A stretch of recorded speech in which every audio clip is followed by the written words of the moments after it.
ስፔን ዛሬ ምን ገጠማት? በርካቶችን እያነጋገረ ነው። ታይቶ የማይታወቅ አደጋ ገጥሟታል። ይህ አደጋ ሁለት ባቡሮች ተጋጭተው የፈጠሩት ነው። 40 ሰዎች ህይወታቸውን አጥተዋል። ይህን ተከትሎም ደግሞ የአደጋው መንስኤ ምንድነው የሚለውን መንግስት እያጣራ ይገኛል። አገሪቱም ለሶስት ቀናት ያህል እንግዲህ አዋጅ አውጃለች። ማለትም የሀዘን ቀን አውጃለች። ጉዳዩ በጣም ሲሪየስ ሆኗል፣ አስቸጋሪ ሆኗል።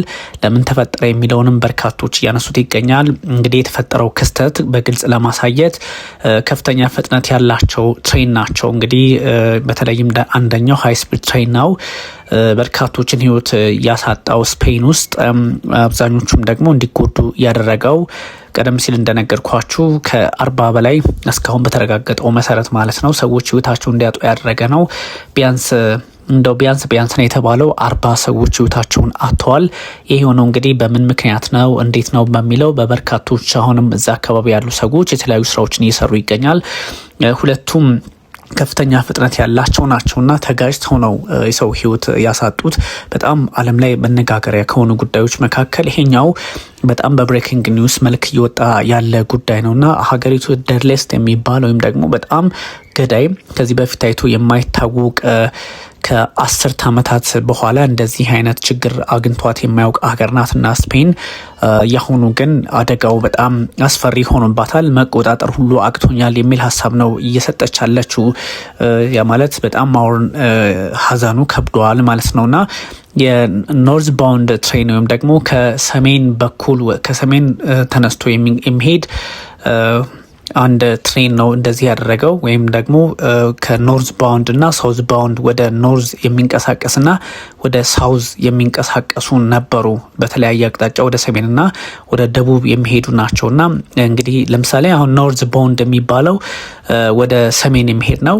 ሳውዝ ባውንድ የሚባለው ደግሞ ወደ ደቡብ የሚንቀሳቀስ ነውና በተለይም ካራጅስ የሚባሉት ወይም ደግሞ ፉርጎዎቹ ወደ ሰሜን የሚንቀሳቀሰው የሱ ወደ ማድሪድ ወደ ሰሜን አቅጣጫ እየሄደ ያለ ወደ ማድሪድ ከተማ ማለት ነው አፈነገጠበት ወይም ደግሞ ዲሬይልድ አረገ፣ ከትራክ ወጣበትና ተፈጠረ ነው። እንግዲህ ብዙዎቹ ደግሞ አንደኛው ደግሞ ከሳውዝ ነው የተነሳው። በተለይም ደግሞ ኮሮዶባ በምትባል አካባቢ ከሷ ተነስቶ ነበረ ሲንቀሳቀስ የነበረውና እንግዲህ ከሰሜንና ከደቡብ የመጡ ወይም ደግሞ ወደ ሰሜን የሚጓዝና ወደ ደቡብ የሚጓዙ እነዚህ ከፍተኛ ፍጥነት ያላቸው ባቡሮች ተጋጭተው ነው የሰውን ህይወት የቀሙትና በፕራይቬት ሬል ካምፓኒ ኤሪዮ የተሰኘው ደግሞ ሀሳብ ተሰጥቷል። ወይም የሱ ሀብት ናቸው። ኖርዝ ባውንድ የሚባለው ወደ ሰሜን ሲጓዝ የነበረው ይሄኛው ሃይ ስፒድ ሲባል በጣም ፈጣን ናቸውና የዚህ ካምፓኒ ባለቤት ወይም ደግሞ የዚህኛው ወደ ሰሜን ሲጓዝ የነበረው ትሬን ከፍተኛ ፍጥነት ያለው ፈጣን ባቡር የሱ ካምፓኒ ኤሪዮ ይባላል። እሱ ደግሞ ከማላጋ ተነስቶ ወደ ማድሪድ የተጓዘ ነበረ። 371 ሰዎችን የጫነ ነው እና እንግዲህ 3 ካሬጅ ይሄ ማለት 3ቱ ፉርጎዎቹ ዲሬይልድ አረጉ ወይም ደግሞ አፈንግጠው ወጡ። ከትራኩ ወጣበትና በጣም መስመሩን በመሳቱ ነውና ሰዎች በዚህ ልክ ህይወታቸውን ያጡት። አንዱ ከሌላው ጋር ፍሮንታቸው የሁለቱም ፍሮንት ላይ ነው የተገናኙትና ፊት ለፊት ነው የተገናኙ። ሳውዝ ቦርን ትሬን ኦፕሬትድ ባይ እንግዲህ የስቴት ሬል ካምፓኒና ሬንፍ ይባላል። በሱ አማካኝነት የሚንቀሳቀስ ነውና እንግዲህ የመንግስትና የግል ካምፓኒ ሀብቶች ናቸው ኦፍኮርስ የተጋጩት። ግን የተጋጩበት መንገድ የመጀመሪያዎቹ ሶስት ፉርጎች ናቸው በከባዱ እንትን ያሉትና ኮሊሽኑ ከባድ ነው። ይሄ ኮሊሽን የተፈጠረው እንግዲህ ከ360 ኪሎ ሜትር ከማድሪድ ርቀት ላይ ነው። ኦልሞስት ደርሰው ነበረ። አዳሙዝ የሚባል አካባቢ ላይ የተፈጠረ ነውና ሁለቱም ተገልብጠዋል። ሁለቱም በጣም በሚያስፈራ መንገድ ነው የተገለበጡትና ብዙ ሰዎች እጅግ አስፈሪ ክስተት ሆኖባቸዋል ወይም እንደዛ እየተመለከቱና የሁለተኛው ትሬን ወደ እንትን ውስጥ ነው የገባው፣ ወደ ስምጥ እንትን ነው የገባው። ይሄ ከፉርጎ ከወጣ በኋላ ወይም ደግሞ ይሄ ፉርጎ አለ አይደለ ወይም ደግሞ ፉርጎ እንግዲህ ኦፍ ኮርስ እንደምታውቁት እንትን ነው። ይሄ ተሽከርካሪው ከፊት ለፊት ያሉት የሚንቀሳቀሱት ወይም ደግሞ የመጀመሪያው 3ቱ ላይ ነው በጣም ከባድ ችግር ተፈጥሮ የነበረውና በተለይም አንድ ግዛት አለች እዛው አካባቢ ያለች አንዱላሲያ ትባላለች። የሷ አስተዳደር ኃላፊ እንግዲህ የጁዋማ ሞሬኖ ይባላሉ። እሳቸው ናቸው 40 ሰዎች ወይም 39 ሰዎች ህይወታቸውን እንዳጡ በግልጽ ያስቀመጡትና 11ዶቹ የሚሆኑ ወጣቶች ናቸው። አንድ ህፃን ወይም ደግሞ ልጅ አለ፣ ታዳጊ ማለት ነው። በጣም ክሪቲካል ኮንዲሽን ውስጥ ያለውም ይሄው ልጅ ነው። 24 የሚሆኑ ሰዎች ደግሞ ሲሪየስሊ ኢንጁርድ ናቸው፣ በከባዱ ጉዳት እየደረሰባቸው መሆኑን ነው ይፋ ያደረጉትና እነዚህ ጉዳዮች በጣም አስቸጋሪ እንደሆኑ ለመገመት አያዳግትም። በተለይም ደግሞ የፍጥነት ጉዳይ ያመጣው ጣጣ ሊሆን ይችላል የሚል ሀሳብም የተሰጠ ነው። የሁለተኛዋ ባቡር ድራይቨር አልቪያ ይባላል። እሱም እንግዲህ የሁለተኛው ድራይቨር እንትንም ምንድነው የሁለተኛው ባቡር ድራይቨርም እንደዚሁ ህይወታቸውን አጥተዋል።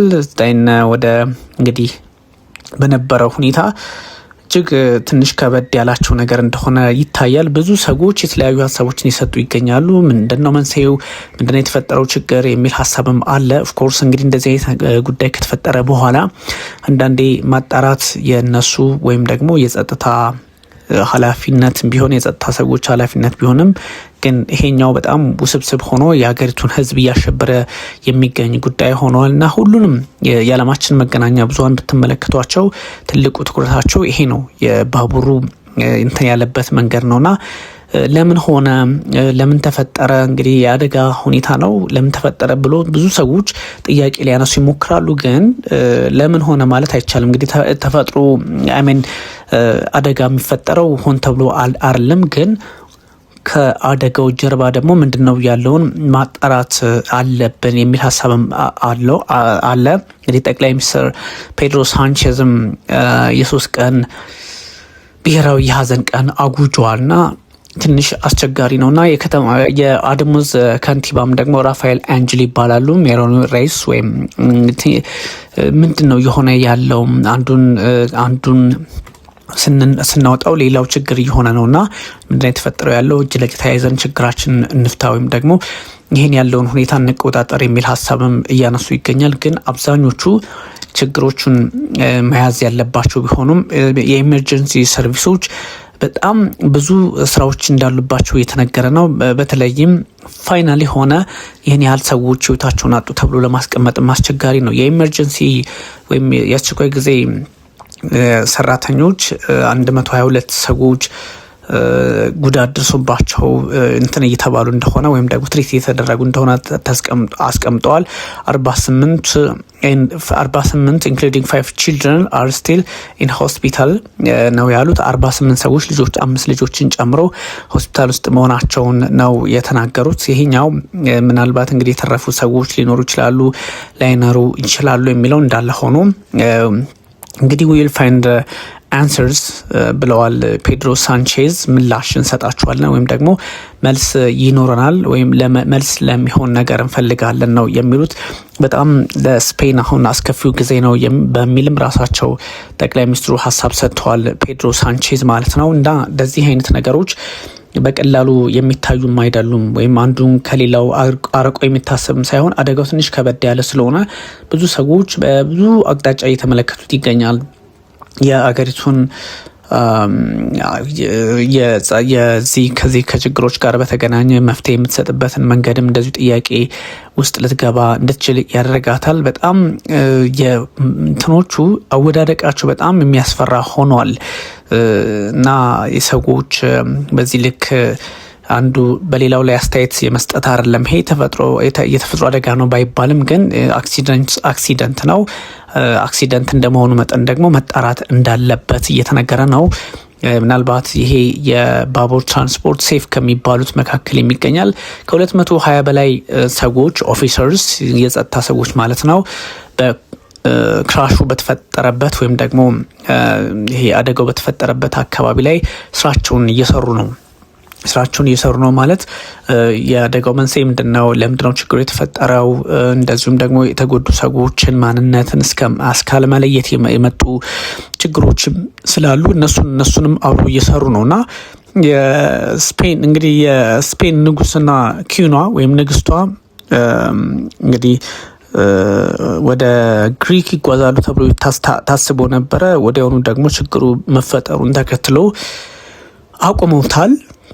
ያ ማለት ለጊዜው አቁመውታልና ምን ያህል የአደጋው ክብደት ከባድ እንደሆነ ያሳያልና የስፔን ንጉስ እንግዲህ ፊሊፕ ናቸው አንደኛው። ሌቲዚያ ደግሞ ንጉስቷ ነች። እነሱ እንግዲህ አቴንስ ይሄዳሉ ተብሎ ታስቦ ነበረ። እንግዲህ የግሪክ ፕሪንስ ማለትም የአንድ የግሪክ ልዑል ህይወታቸውን አጥተዋልና የእሳቸው ቀብር ስነስርዓት ላይ ለመገኘት ነበረ ሀሳባቸው። ግን ልዕልት ነች መሄድ አልቻሉም። ምክንያቱም አደጋው አስፈሪ በመሆኑ ይሄን ለማድረግ ተገደናል የሚል ሀሳብ ነው የሰጡትና አንዳንድ ሰዎች ይህን ችግር ወደ ፖለቲካ አውድና ወደ ፖለቲካ ጫጫታ ውስጥ አስገብተው የአገሪቱ ህዝብ እንዳይረጋጋ ለማድረግ ይሞክራሉ። እኛ ግን በዛ ልክ የተቃኘን አይደለንም የሚል ሀሳብም እየተሰጠ ይገኛልና ብዙ ችግሮች አሉ። እንግዲህ ፍላግ ዝቅ ብሎ ወይም ደግሞ ሀፍ ላይ ግማሽ ላይ ሆኖ እንዲውለበለብ ተደርጓል። የትሬን ክራሹ በጣም ካታስትሮፍ ነው፣ የሪጂናል ወይም ደግሞ መቅሰፍትን የመጣብን ነው ያሉት የአካባቢው ሊደር መሪ ፕሬዚደንት ኦፍ እንግዲህ ቅድም የነገርኳችሁ ግዛት ማለት ነው አንዱለሲያን የምትባለው የግዛት አስተዳዳሪ ጁማ ሞሬኖ እንግዲህ ካታስትሮፍ ነው መቅሰፍትን የተፈጠረብን የሚል ሀሳብ ነው የሰጡትና መቅሰፍት ነው ወይ የሚለውም እንዳለ በብዙዎች ዘንድ በተለያየ ጥያቄ የሚታይና በተለያየ ሀሳብ ውስጥ ተቃኝቶ ያለ ጉዳይ ሆኗል። ግን እንደዚህ አይነት ጉዳዮችን በቀላሉ ማየት እንደማይቻልም በጣም በመላው አውሮፓ ያሉ መሪዎች ሀሳባቸውን እየሰጡ ይገኛል። ችግሩን በተመለከተ ማለት ነው። በጣም እንግዲህ ፈጣሪ ያጽናችሁ ነው አብዛኛው ትርጉሙ ወይም ደግሞ አብዛኞቹ በዛ ልክ ነው ሀሳብ የሰጡት። እንግዲህ የፈረንሳዩ ፕሬዚዳንት ኢማኑኤል ማክሮን ፍራንስ ስታንድስ ባይ ዩር ሳይድ፣ ፈረንሳይ ከእናንተ ጋር አብራ ትቆማለች የሚል ሀሳብ ነው የሰጡት። እንግዲህ አንድ አገር በዚህ ልክ አደጋ ሲገጥመው የሚሰጥ ሀሳብ ቢሆንም ግን እጅግ አስቸጋሪ ነው። የጠቅላይ ሚኒስትር ማለትም የጣሊያኗ ጠቅላይ ሚኒስትር ጆርጂያ ሜሎኒም እንደዚሁ ኢታሊ ስታንድስ ክሎዝ ቱ ስፔን ኤንድ ኢትስ ግሬት ፎር ዲስ ትራጀዲ ነው ያሉት። አገራቸው ጣሊያን በዚህ በአስከፊና በአስፈሪ ሰዓት በዚህ በሰቆቃው ሰዓት ከስፔኖች ጋር አብራ እንደምትቆም ነው ያስቀመጡት። የዩክሬን ፎሬን ሚኒስትር አንድሪያ ሲቢሃም እንደዚሁ ሀሳብ ሰጥተዋል። እነዚህ አስቸጋሪ ሁኔታዎች መፈጠራቸውን የሚጠቁም ነውና ብዙ ሆሪፋይንግ ሞመንትስ እንደታየ ነው የተነገረውና አንዳንድ ሰዎች የሚያስቀምጡትን ጉዳይ ወይም ደግሞ ከፖለቲካ አንግልና አውድ ለማየት የሚሞክሩትን እናስቆማቸዋለን የሚል ሀሳብም ነው እንደዚሁ እየተሰጠ ያለው። ግን አደጋው በጣም ፈታኝ ነው፣ ለመቆጣጠርም የሚያስቸግር ነውና ብዙ ሰዎች ምንድነው የተፈጠረው የሚል ጥያቄም ለማንሳት ግድ ብሏቸዋል። ብዙ የፖለቲካ ሁኔታዎችንም እንደዚሁ ለማየት ያስፈልጋል እየተባለ ይገኛል። ብዙ የዓለማችን ችግሮች እንደዚህ አይነት እየሆኑም ስለመጡ በቀላሉ መቆጣጠር የሚቻልበትን እድል መፍጠር ነበረባቸው። ግን ስፔን ከባድ ሀዘን ላይ ናት ለማለት ነው። እጅጉን አመሰግናችኋለሁ።